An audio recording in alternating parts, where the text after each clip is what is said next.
Hi, Brad Huff with the Texas Association of Golf Coaches, and we're here lucky enough to be sitting with the men's coach at the University of Missouri St. Louis, Coach Troy Holterman, three-time Midwest Region Coach of the Year. Coach, I want to ask you a few questions for our High School Coaches Association here in Texas. First off, what got you into coaching? My father was a longtime college basketball coach. I guess you could say it was kind of in the family, and then I was lucky enough to play golf in college, and so it's kind of been a direction I always wanted to go, spend some time with the PGA of America as a golf professional, and then got the opportunity to move into coaching about 6 years ago, so I've been very fortunate. That's awesome. How do you, there at the University of Missouri St. Louis, how do you foster the team environment, given that what we do is intrinsically an individual sport? Yeah, that's a good question. These kids are taught to play for themselves from day one, and then we as coaches are trying to build a team. So I'm real upfront with my kids on day one when they get there that it's about the team first, and then if each of them takes care of their business and plays the best they can play, they're going to help the team. But we do a lot of team building activities. We have the team out to my house occasionally where we'll watch the Super Bowl and do things like that. The guys I know go to Cardinal games and activities in the city of St. Louis. They live at the same apartment complex. It's almost like a little fraternity. So I'm very fortunate the guys that I've recruited have bonded well and just seem to get along great. When we go to tournaments, I can generally say that my guys, if they have a bad day, the attitude is I hope the other four played better. Not what unfortunately we see sometimes. Well, I played bad, I hope my teammates played worse, and we try real hard to avoid that. And up to this point, we've been able to stay away from that situation because that's quick death of a golf team is if you get that going on there. So absolutely.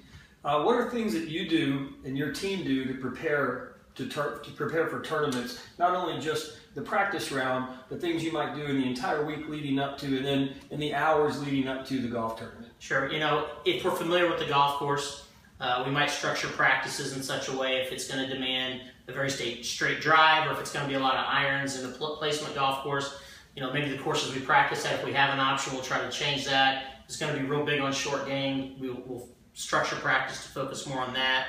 And we try to get a yardage book ahead of time if we can, so I have books ready to go. And some of these golf courses now have on their website like flyovers and videos, and we have a team room at our facility with like a whiteboard, and we'll actually get the videos out and we'll go hole by hole, have them bring their yardage books if they're done ahead of time.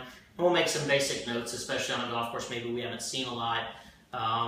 And then, we go through the practice round, we do a lot of charting and that sort of thing, getting ready to play. We actually look at the weather forecast in advance so that if we have weather situations potential, we're prepared mentally so that it's not something that surprises you on site as, oh my gosh, it's rained every day, I can't believe that. It's, hey guys, it's probably going to rain every day, we need to be ready for this, it's going to be miserable.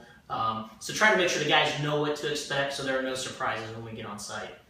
That's great. Now, in Texas, the majority of us, we play 18-hole tournaments. A lot of teams will play 36-hole tournaments, but I think the vast majority of teams are going to play a lot of 18-hole tournaments. Mm-hmm. We're also in a situation where we play during the school day, so we don't have the luxury of practice rounds and whatnot. So if you take if a guy was to come to you and say, Coach, what would you suggest that I do to prepare when I don't get to play a practice round? I maybe don't know the golf course. It's one that I've signed up for to play because it fit in the schedule or whatnot, which is, in all honesty, what a lot of us have to do because we are teachers first and coaches second. What suggestions would you give to people that don't have that luxury of practice rounds and charting and whatnot, and kids that aren't used to that level of preparation? Then I think it comes more about the mental preparation and what you do with the kids on the range. Try to focus on the positives, what they've been doing. Hey, you're a good player. You've been playing really good. Just, we're going to get off to a good start and we're going to play well today. And try to get them in the right frame of mind. Each kid you have, you're going to know them and what sort of buttons you need to push with that kid, whether it's how you need to help them warm up on the range or maybe the way you need to talk to them and get them mentally prepared whatever their issues are. And so then I would really focus on, because it's kind of a sprint. If you're just playing an 18-hole tournament and we've gotten in a situation where we have rainouts and it's one round and it's really a sprint and very low margin for error. If a kid has a big number, he really has a hard time coming back. So we're going to focus on being ready to go from shot one. Warm-up's going to be very critical in that. So I would spend a lot of time on the range with the kids, trying to make sure each one of them is in his happy place, for lack of a better term, and ready to play golf when he steps on the tee. That's really good advice. I think our coaches are going to get a lot of good out of that for sure. What are things that you say to your team or do with your team immediately following, and if you don't mind addressing both of these, either an exceptional round or an exceptionally poor round? Right. And that could be even if you want to spend second time talking about, after 18 holes, after 36 holes, or even at the end of a tournament, if you guys are playing especially good or especially poor, what are some things that you might or might not do, to kind of get the ship back right or keep the ship moving now? Right.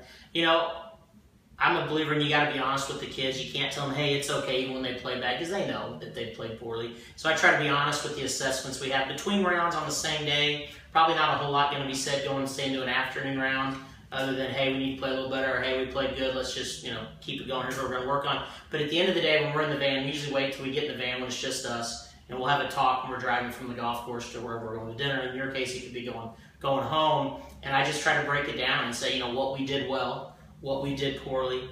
Even on the worst day possible, we still try to make it a teachable moment. There are times, sure, we'll get on kids a little bit, but you still have to make it a teachable moment because there's something to be learned.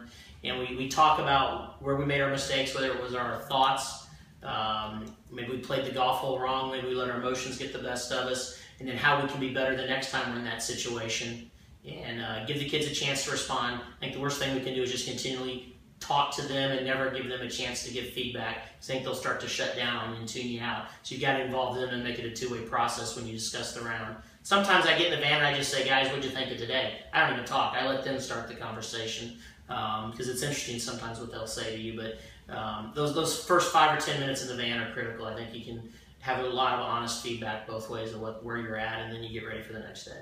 I think that's really, really good stuff. Want to move on to a little different section here where we just kind of talk about Troy Holterman a little bit. Coach, who's your dream foursome?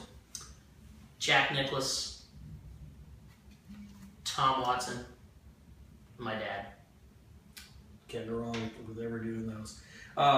If you were to go back and talk to Troy Holterman, first-year head coach, what would you tell that guy? Relax and don't overcoach.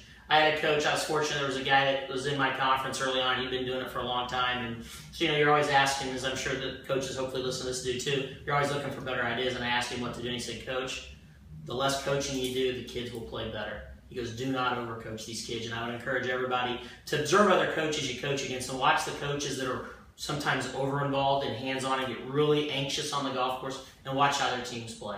I think the kids see your demeanor and they will feed off that. So no matter how good or how bad things are, you need to be the calm in the storm, and just, less is more is truly what's going on out there. You're just trying to provide them what they need, get them to the finish line, and then go from there, but stay calm. Don't panic. That's really, really good advice. Someone told me one time when I was still coaching basketball that basketball is an easy game made hard by coaches. Very true. That's very true. All right, last question, Coach. If I get in your car right now and turn on the radio, what kind of stuff am I going to hear? You're either going to be listening to sports talk or classic rock.